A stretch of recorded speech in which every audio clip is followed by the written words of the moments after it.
আর ওইখানে রিজভির সাক্ষীতে যারা আসামি আসছে তাদের নামগুলোই আছে, কিন্তু পরে তদন্তে আরো অনেকের নাম আসবে, আরো অনেক আসামি হবে, 100 খানেকের উপরে, 70-এর উপরে হবে। তো কারণ যারা জড়িত, যারা ফ্যামিলিতে আরো ছিল, চাকর কাজের লোক টোক ছিল, তারা আসবে, এফডিসির অনেক আসবে, যারা তার সাথে দুর্ব্যবহার করেছে আগে, আমাদের তদন্ত সংস্থা যারা আছেন, পিবিআই, মনোজ কুমার থেকে সবাই আসবে, আপনার সিআইডি, ডিবির যারা আগে তদন্ত করেছেন এবং প্রশাসন করেছেন, যারা মামলাকে আত্মহত্যা বানাবার চেষ্টা করেছেন, তারা সবাই আসামি হবেন। আমার ঘরে ফোনের মধ্যে আমার ছেলে ঝুলে মরে গেছে, ওই দড়িটা ঝুলানো রয়ে গেল কতদিন পরে তাদেরকে বলে কয়ে একটা বাড়তি ফ্যান তো আর আমি নিয়ে আসতে পারবো না। তাদেরকে বলছি যে আমার ছেলের এটা এভিডেন্স, আমি ফ্যানটা খুলে এনেছি, এনে ঘরে থেকে তো জং পড়ে যাচ্ছে, এটা আছে, তারা তো সাক্ষী নিয়ে নেয়। পরে আমি না পিবিআই কে ডেকে এনে বাসায় পার্ট করে দেখালাম, তারা ফুল তুলে নিল, জিজ্ঞেস করলো, আমার আইও ছিল সিরাজ, তো তারাও তো পটে গেল। আমি তো জানতাম না, এত কষ্ট আমি করছি, কিন্তু তারা যে পয়সা খেয়ে বসে আছে, আমি কিন্তু বিশ্বাস করি নাই, শুনেছি, বিশ্বাস করি নাই। আমরা সালমান শাহর ভয়েস রেকর্ড দিয়েছি, রুবি আমার আসামি, সে রাজসাক্ষী হয়ে এসে বলছে খুন করে, সালমান শাহ খুন হয়েছে, সেটা দিয়েছি, সেটাকে তারা তো আক্কা করে নাই। আমি একজন রাজনীতিবিদ, আমি সালমান শাহর মা, আমরা ভদ্র একটা সম্ভ্রান্ত ফ্যামিলির মেয়ে, যা বলতেছে এগুলি ঠিক না, যারা বলতেছে ওদের মতো আমরা না। একটা কোরআন হাতে দিয়েছিলাম স্বামীরা, কোরআন হাতে দিয়ে বলছিলাম যাও তোমার আমার ছেলেকে সঁপে দিলাম, এই তো সঁপে দিছিলাম, কোরআনের বিচারই হচ্ছে। সিলেট আসবো শুক্রবারে, যেদিন মারা গেল ওই দিন, আমার আগের দিন আমি ফোনে বলছি যে চল কয়টা দিন সিলেট আমার সাথে থেকে আসবি, বলছে শোনা আম্মা, আমি এখন মরারও সময় নাই, আমি যাইতে পারবো না। ওই ওখানে গিয়ে আমি বললাম আল্লাহ ইমন, ও যেভাবে ঝগড়া করে, ও যদি তোরে ধাক্কা মেরে ফালাই রে তাহলে তো তুই মরে যাবি, ওই রুমেই তো মারলো তাকে, তারপর উপরে উঠছে, রাত্রে মেরে ফেলছে। কিন্তু সোহান কি বলছে, শাবনূর গালে কামড় দিছে, আরে একটা কুত্তা এত পাবলিক মানুষের সামনে তার মালিকরে কামড় দিবে না। কোর্টের রায় হয়েছে 164-এর জবানবন্দিতে, আমাদের ওই আসামি রিজভি, তার জবানবন্দিতে 164-এ যেটা রেকর্ড হয়েছে, সেই রেকর্ডের কোর্টের নির্দেশ আছে ওই রেকর্ডটাকে এজহার করে যাতে মামলা দায়ের করা হয়। এর আগে যখন ইউডি মামলা করছিল, তখন তো আমার হাজবেন্ডের নামে পুলিশ করেছিল তার নাম দিয়ে, সেটা তো আর অন্যান্য আসামি আছে।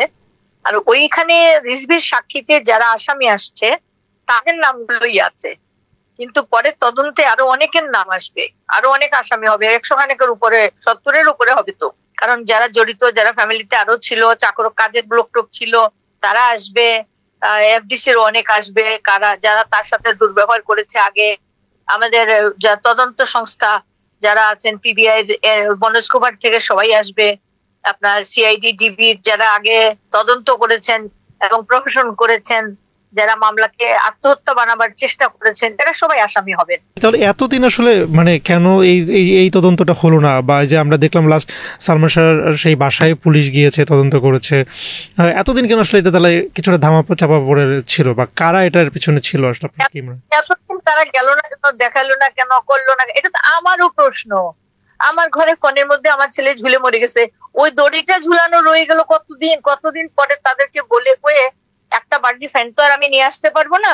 তাদেরকে বলছি যে আমার ছেলের এটা এভিডেন্স, আমি ফ্যানটা খুলে এনেছি, এনে ঘরে থেকে তো জং পড়ে যাচ্ছে, এটা আছে, তারা তো সাক্ষী নিয়ে নেয়। পরে আমি না পিবিআই কে ডেকে এনে বাসায় পার্ট করে দেখালাম, তারা ফুল তুলে নিল, জিজ্ঞেস করলো, আমার আইও ছিল সিরাজ, তো তারাও তো পটে গেল। আমি তো জানতাম না, এত কষ্ট আমি করছি, কিন্তু তারা যে পয়সা খেয়ে বসে আছে, আমি কিন্তু বিশ্বাস করি নাই, শুনেছি, বিশ্বাস করি নাই। আমরা সালমান শাহর ভয়েস রেকর্ড দিয়েছি, রুবি আমার আসামি, সে রাজসাক্ষী হয়ে এসে বলছে খুন করে, সালমান শাহ খুন হয়েছে, সেটা দিয়েছি, সেটাকে তারা তো আক্কা করে নাই। তারা প্রভাবিত হয়েছে বড় খুন যারা করিয়েছে তাদের দ্বারা। এখন কারা তারা আমরা তো জানি না, একটু প্রশাসন বিচার করে বার করবে এখন কারা। যারা আজিজ মোহাম্মদ ভাই সালমান শাহকে থ্রেট দিয়েছিলেন যে তোমার সময় শেষ হয়ে গেছে, ফিল্ম করে নাই, তার সাথে একটা দ্বন্দ্ব ছিল, সেটা হলো ফিল্মের সিন্ডিকেটের ফিল্মের সবাই তখন আজিজ মোহাম্মদ ভাইয়ের পক্ষে যারা ছিল, এরা সামনে মিলমেশ থাকলেও সালমান শাহর বিপক্ষেই কাজ করেছে, এবং সঙ্গে তার স্ত্রী, তার ফ্যামিলি, তার শাশুড়ি নাকি, এখন তো আমরা জানতে পারতেছি, আমি তো জানি না, আমরা তো এগুলো জানি না। এবং আমার ইমন মরে যাবে এটা গুনাহ করেও, মারা গেছে দেখেও আমরা তো মারা জানি না, আমরা মারা গেছে জেনে তো যাই নাই। আমরা গেছি শাবনূরের অ্যাসিস্ট্যান্ট সেলিম ফোন করে বললো আমার হাজবেন্ড ওই বাসা থেকে আসছে, এসে 8 ঘন্টা হয় নাই, উনি বসছে খালি, আমরা সিলেট যাব। তখন ফোন আসলো, আমরা বেরোয় গেলাম। কি হয়েছে আমরা তো মনে করছি যেটি করছে হয়তো ঘুম ফিট হয়ে গেছে বা কিছু একটা হয়েছে, কিন্তু মরে গেছে এটা কল্পনাও করি নাই, কারণ আমার ছেলে তো মরার কথা না। আগের দিন 5 সন্ধ্যার বেলা কথা হয়েছে আমার সাথে, 5টায় 11টা 12টায় বাবা ছেড়ে দিয়ে আসছে বাসায়। তো সেখানে জোয়ান ছেলে মরে যাবে কেমনে, আমি বা কেন চিন্তা করব সেটা। তো ঘরে ঢুকে কাউকে পাইলাম না, ঘরটা খালি, দরজা খোলা, দৌড়ে ঢুকলাম। একটা বার হইলো, ওই কয়দিন আগে আসছিল আমার বাসায় একটা ছেলে, ওর ডান্স ডিরেক্টর নজরুল, আমাকে বললো, আমি না তুমি কে, বলে যে আমি এফডিসির ডান্স ডিরেক্টর, ভাইয়াকে নাচ শিখাইতাম ফিল্মের, আপনার সঙ্গে আমার কিছু কথা আছে জরুরি। আমি কি কথা, বলে আপনার ছেলের সম্বন্ধে কিছু কথা। তো আমি বসাইছি আমার লাউঞ্জ রুমে, বসে আমরা কথা বলতেছি। তো সে বলতেছে আপনার ছেলের বাঁচাইতে হইলে আপনি, বানি বলা শুরু করছে। ইন দ্য মিন টাইম আমার হাজবেন্ড শোয়া ছিল, উনি উঠে আসছে কি জন্য, ওকে দেখে বলতেছে এই ড্রাগ এডিক্ট ছেলেটা এখানে আসছে কেন। তো আমি বললাম এরকম এরকম বলতেছে। বলে কি বলে এইসব, আমার ছেলে মরে যাবে কেন, যা বার করে দিছে। ও সিঁড়ি দিয়ে যখন নামার সময় বললাম, মা আপনি কথাগুলো শুনলেন না, আপনি কিন্তু ভাইয়ারে বাঁচাইতে পারবেন না। এই কথাটা আমাকে মনোয়ারাও বলছে মাসখানেক আগে।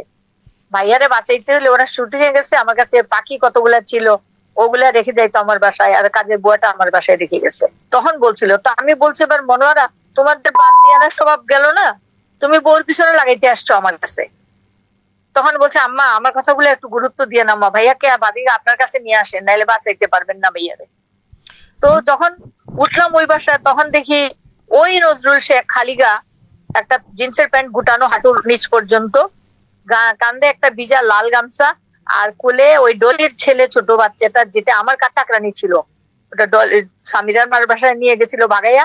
ওই খুনের আগের দিন আসছে ঢাকায়। তো ও ঢাকায় আসছে কেন, লন্ডন চিটাগাং থেকে, ও তো লুকানো ছিল এতদিন এটা।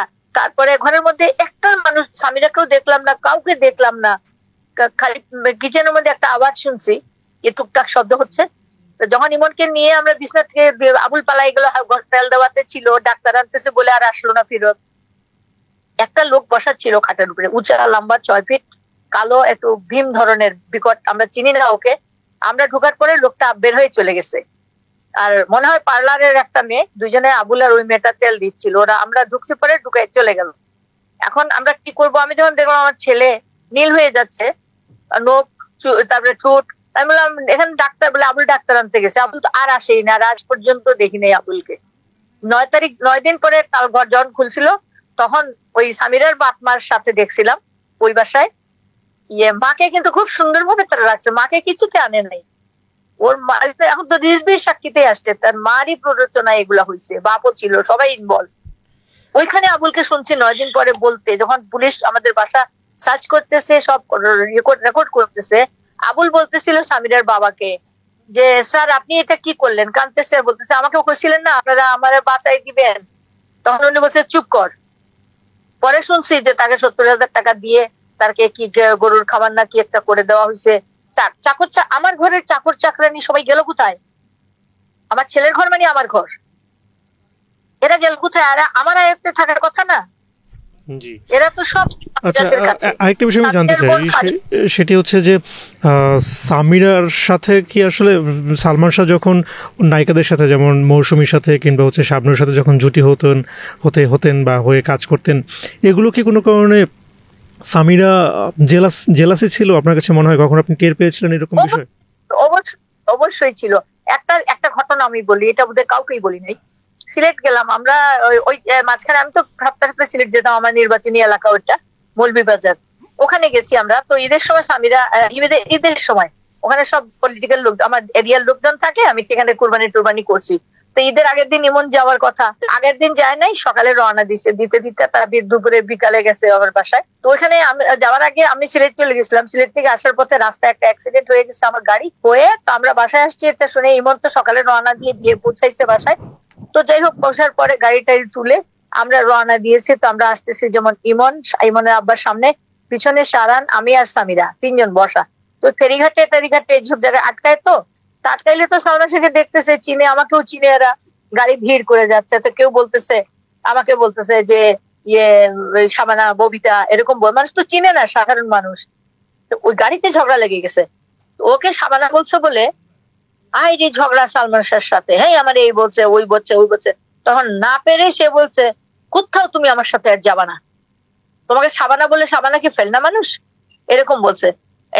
কথায় কথায় ঝগড়া, কথায় কথায় ঝগড়া, মৌসুমী নায়িকা এটা নিয়ে ওইটা নিয়ে, হ্যাঁ অবশ্যই ঝগড়া হইতো ওইগুলো নিয়ে। এটা তো আমি কেন, ওদের সাথে যারা আছে তারাই তো বলতেছে। আচ্ছা, আপনার কাছে কি মনে হয়, আপনার কাছে মনে হয় কি যে আসলে এই বিষয়গুলো নিয়ে আসলে সালমান শাহ বা সামিরার মধ্যে কোনো ধরনের ঝামেলার যে এরকম কিছু হতে পারে? সামিরা প্রথম আসছে, যে আসার পর থেকেই সামিরা, এরা ফ্যামিলিটাই ওই রকম, এরা বেশি স্বাধীন এবং বেশি তারা, এরা সংসারী না। কিন্তু আমার কাছে ছিল বলে, আমার কাছে থাকলে হয়তো বা এতটা হইতো না, ঘর সংসার করতো, বদলে যাইতো। আমার ইচ্ছা ছিল যে এটাই বদলে যাইতো, আমরা যেরকম ঘর সংসার করি। আমি তো রাজনীতিও করছি, যাওয়ার আগে কোনোখানে মিটিং এ গেছি, আমার ছেলে আমার ইমন আমার সঙ্গে নোয়াখালী গেছে, 3 দিন 4 দিন থাকছি আমরা। আমার ছেলে অনেক জায়গায় আমার সাথে শুটিং এ গেছে। এখন বলতে গিয়ে তারা প্রমাণ করাইতে চায় আমার ছেলে আমার রাজনীতি পছন্দ করতো না। ছি ছি ছি ছি ছি, কি বাজে কথা। আমার ছেলে, আমি যখন মিটিং এ থাকতাম, আমি তো রাতে কোনোখানে যাওয়া পড়তো না, মিটিং এ 5টার আগেই শেষ। আমার হাজবেন্ড অফিস থেকে আসার আগে আমি ঘরে চলে আসতাম। আমার হাজবেন্ড আমার সঙ্গে মিছিলে পর্যন্ত গেছে, মিটিং এ সবখানে গাড়ি নিয়ে, সেই গাড়ি চালাতো যখন মিটিং এ যেতাম আমি। আর বড় দূরে কোথাও গেলে ড্রাইভার যেত। আমার যে কোনো একটা বাচ্চা থাকতো, আমার পলিটিক্যাল, আমার যারা জুনিয়র আছে তারা আমার সাথে থাকতো। তো আমার এখন চরিত্র খারাপ, রাজনীতি কি চরিত্র খারাপটা করে না শিক্ষিত জনরা করে? আমরা শিক্ষিত, একটা ভদ্র স্ট্যাটাস আমাদের। সামিরাদের মতো ওই নাপিত ব্যবসায়ী, আমরা চুল কাটার ব্যবসা করি না। যারা পার্লার ব্যবসায়ী এরা অধিকাংশই তো অন্যরকম, যারা প্রভাবিত, যারা সম্ভ্রান্ত ফ্যামিলির কিছু মানুষ আছে তারা ভিন্ন জিনিস। কিন্তু এই মেয়েটা আমাকে ছোট করার জন্য যা যা দরকার, সে বলে ইমন নাকি আম্মা ডাকতো না, সে ডলি জহুর আন্টি বলছে। কি ডলি জহুর আন্টিকেও বলাইছে, তারা তো আজিজ মহম্মদের লোক। ও যদি আম্মা ডাকতো না, তাহলে তুমি সামিরা আম্মা ডাকছো কেমনে আমাকে? ইমন যদি ডাকতো না, আমার প্রশ্ন এখানে। তো এটা বলে কি করলো? এটা বলার কারণ আমাকে ছোট করা না, সালমান শাহকে ছোট করা হচ্ছে। সালমান শাহকেই এরোগেন্ট, বেয়াদব একটা প্রমাণ করা হইলো। এদিকে ভালোবাসা দেখাইয়া যে আমাকে আম্মা ডাকতো, আম্মু আম্মু, আর এদিকে দেখাচ্ছে যে ছেলেটা বেয়াদব ছিল, তার মারেই মা ডাকতো না। এটাই তো না, বুঝতে পারছো? এটা মানে সালমান শাহর বিয়ের পরে সামিরা বা সালমান শাহ আপনাদের সাথে স্টাইল হোক রুচিশীল, পরিচয় হোক রাজকীয়, e commerce platform palace of classy, যেখানে ফ্যাশন মেলে আত্মবিশ্বাসে। শীতের হুডি হোক বা গরমের আরাম, আমরা আছি আপনার পাশে। 100% অরিজিনাল প্রোডাক্ট, দেশের যে কোনো প্রান্তে ফ্রি হোম ডেলিভারি। অর্ডার করতে ইনবক্স করুন এখনই। Palace of classy, B classy, be confident.